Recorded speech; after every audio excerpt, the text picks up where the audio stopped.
Rock star Sunny Pandey के स्वर में मया दे के छोड़ देवे का। अल कर गजब तोर मुस्कान वो मारे काबर मोलाते नैना के वन रे।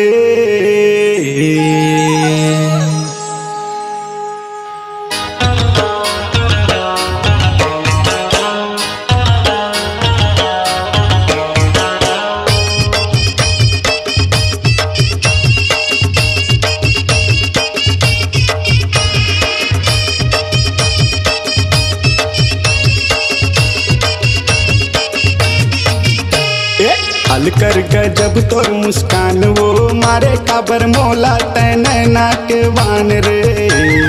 अल कर गजब तोर मुस्कान वो मारे काबर मोला नैना के वान रे।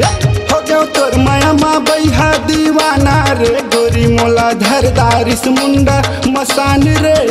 हो गयो तोर माया माँ बैहा दीवाना रे गोरी मोला धरदारिस मुंडा मसान रे।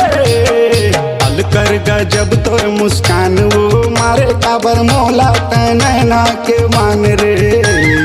अल कर गजब तोर मुस्कान वो मारे काबर मोला नैना के मान रे।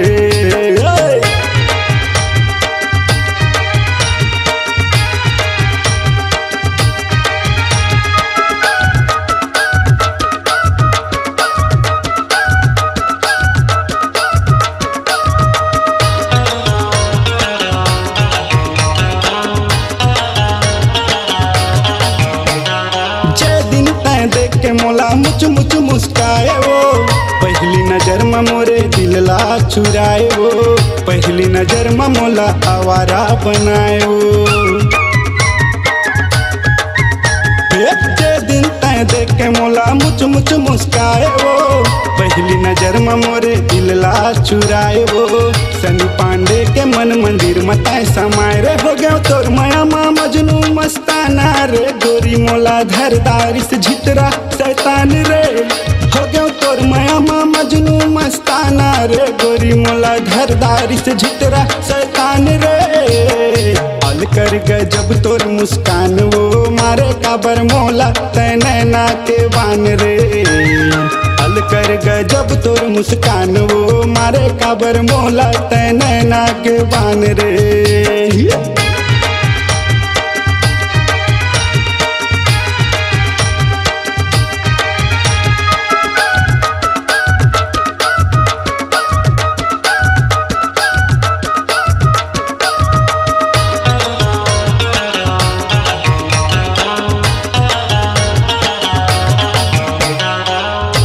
मुस्कान मत लुट जाही जमाना रे।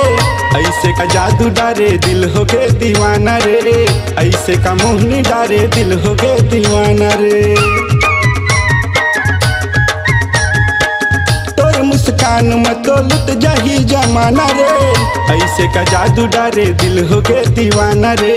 ऐसे का मोहनी डारे दिल हो गए दीवाना। हो गया तोर माया माँ आशिक परवाना रे टूरी मोला धरदारिस चंदवा हैवान रे। हो गया तोर माया माँ आशिक परवाना रे गोरी मोला धरदारिस चंदवा हैवान रे। अल कर गजब तोर मुस्कान वो मारे काबर मोला नैना के वान रे। अल कर गजब तोर मुस्कान वो मारे काबर मोला नैना के वान रे। हो गया तोर माया माँ बैहा दीवाना रे गोरी मोला धरदारिस मुंडा मसान रे। हो गया तोर माया माँ बैहा दीवाना रे गोरी मोला धरदारिस मुंडा मसान रे।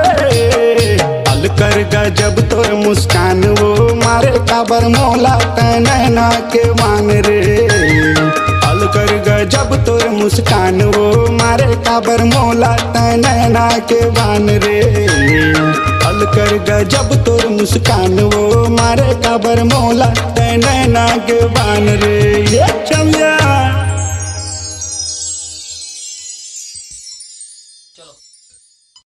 छत्तीसगढ़ी लोक कला मंच मोरगांव के चंदन माटी ग्राम पौसरी पथरिया जिला मुंगेली की प्रस्तुति। गायक मोहन साहू, सन्नी पांडे, गायिका चंपा निषाद। कार्यक्रम हेतु संपर्क करें मोबाइल नंबर 8319551142।